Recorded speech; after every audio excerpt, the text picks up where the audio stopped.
So if you go back to the Cotton Bowl, a lot of the reason Ohio State's offense couldn't do any of the things they wanted to do was one, their starting quarterback got injured in that game, but also because the offensive line had by far its worst day of the season for a group that was already questionable going into 2023.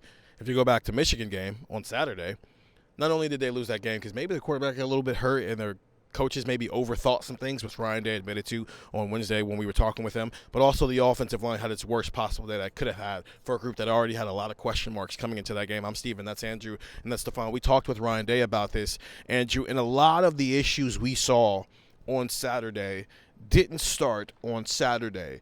They started on the recruiting trail 3 years ago with Justin Frye and his efforts there. So as we're doing this video, it is Wednesday, December 4th at 1:27 p.m. So, obviously there are some things that can change, but I think we're pretty well set here with Ohio State. They had 3 signees to their offensive line class.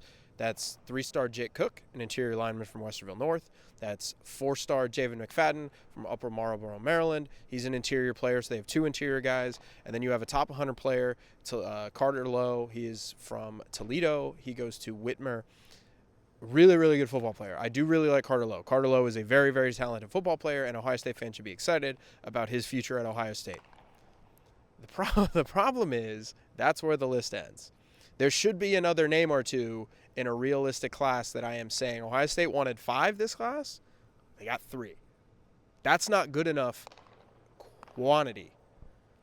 Then you look at what Ohio State has brought in quality, and you start to have some more questions. Ohio State, they bring in that top 100 recruit, Carter Lowe, like I mentioned. But then there's a pretty big drop-off to where the recruiting rankings have Javen McFadden and Jake Cook. And Ohio State can really like McFadden. They can really like Cook.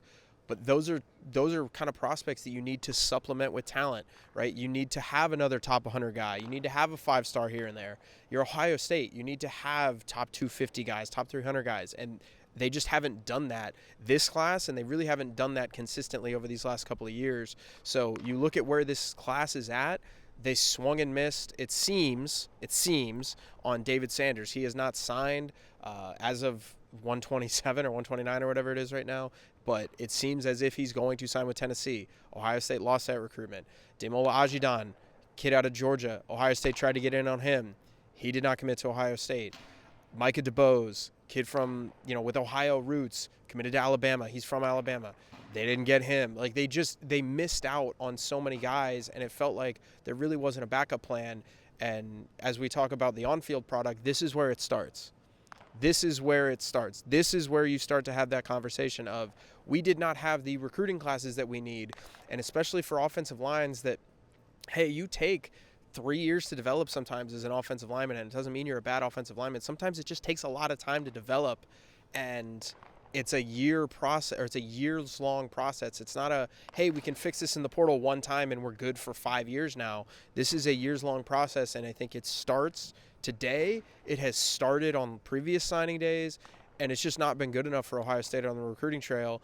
And I think with the quality and with the quantity, and we saw in the Michigan game, 1 or 2 injuries, most teams are going to be hurt by that, but it seemed to really tank Ohio State in the most important moments of this season, specifically at Oregon when they couldn't run the ball in the second half when Josh Simmons went down, and then against Michigan where obviously play calling was an issue, but it just did not look good up front, and it's a recruiting issue. Okay, so Ryan Day talked about how they're exploring all options right now. Right, if it means moving Josh Padilla, second-year guy, into the starting lineup, Luke Montgomery. He even mentioned maybe even bringing Donovan Jackson back on the interior because that was ugly on Saturday. Everything is on the table. So it's fair to assume that Ohio State's starting offensive line right now, let's just say they're going to lose 4 of these 5. Joshua Simmons is already declared for the NFL draft. Seth McLaughlin, Donovan Jackson, Josh Frye are graduating from college. So the only one you're bringing back is Tegra Shabola, which you can make an argument was the worst of the 5 from the original starting offensive line. It sounds like it doesn't sound like Ohio State needs to be very, very busy in the portal. Oh, yeah, that's offensive line is your number one thing in the transfer portal. The problem is that it's a very hard position to evaluate in the transfer portal. Like when they went and got Josh Simmons, did anyone think that he was going to become the potential first-round pick? I mean, maybe, but you don't know that, right? And we don't really see a lot of 5-star All-American offensive linemen going to the portal. That's a position where guys usually stay, where they go to the NFL draft. There's not a lot of movement. Where you're going to see movement is the G5 level probably, right? Like guys that are all MAC, all Sun Belt, like guys like that are the guys that are entering the portal that you could maybe take a shot at, but it's so unknown, right? Because they're not going in the MAC. You're not going against defensive linemen that are Big Ten SEC quality, right? It's your evaluation has to be spot on, and offensive line evaluation hasn't been perfect for Ohio State the last few years, so you can't really say that that's no doubt going to be a hit. And now you're looking at it's a shot in the dark, right? Like you need some things to fall your way. You need some things to go your way. The way you project right now, I mean, you can go get some bodies, but you're looking for a starting offensive line in a conference where you're playing Oregon and Michigan, and you look at Indiana's offensive line this year, defensive line this year, Penn State. Like, there are units that can separate you from winning and losing. We saw it in the Michigan game. A Michigan team that is not good. The reason they won is because their defensive line was way better than Ohio State's offensive line. And if you're going to supplement that with portal pieces, it could work. I don't know how trustworthy it is for work year after year after year, and you kind of fall into the cycle where you need some portal pieces to fall your way along the offensive line, and it's hard to trust that. I'm not going to say it's impossible. In fact, I think it's becoming more and more possible by the day. Oregon's defensive line, 3 of their 4 guys are transfers, and then the one guy who's not is a 5-star recruit, Mateo Uiagalelei. So you can do it. I think it's becoming more and more of a thing. But that's not – this is one of the 4 best programs in college football.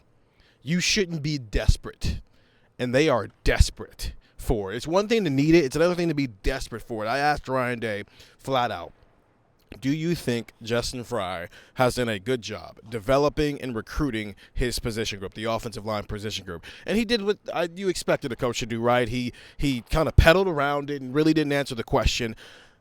I don't think Justin Frye is going to be back here this year. In fact, I don't think after 3 years where you've landed 10 recruits in a room where you want at least 15 guys, you've landed 10 guys, and you've supplemented it with 3 portal additions. Josh Simmons, that's a hit. Seth McLaughlin is a hit. And then you've also brought in Vic Cutler, who did nothing for you and was gone after 6 months.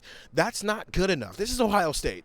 You can't live in a world where Brian Hartline and Carlos Loughlin and James Laurinaitis and Tim Walton and Matt Guerreri and, Larry Johnson to a lesser extent at this point, but Keenan Bailey, like everybody else, he was complimentary of, and the recruiting jobs that they did today. And then with Justin Frye, it's like, yeah, we got some things to address. Well, you have things to address for 3 years. So at this point, a decision has to be made. And if the decision isn't going to be made that Ryan Day is not going to be here, Ryan Day has to make a decision that one of his coaching staff members isn't going to be here, because we're 3 years into this, and Andrew just mapped it out. It's not about the misses. It's the fact that you don't even have enough guys, let alone elite guys. You don't have enough bodies in general to put forth a decent offensive line. And now they're in a position, as Stefan is saying, to be desperate, looking into the portal, coming off a 4th straight loss to Michigan, putting themselves in a position where there is a large and loud portion of this fan base who believes that they don't win a national championship. Maybe this entire regime needs to be up out of here. We'll continue to discuss this on Buckeye Talk, 614-350-3315. Go get the text, 2-week free trial, $3.99. After that, Andrew, Stefan, Steven, talk to you later.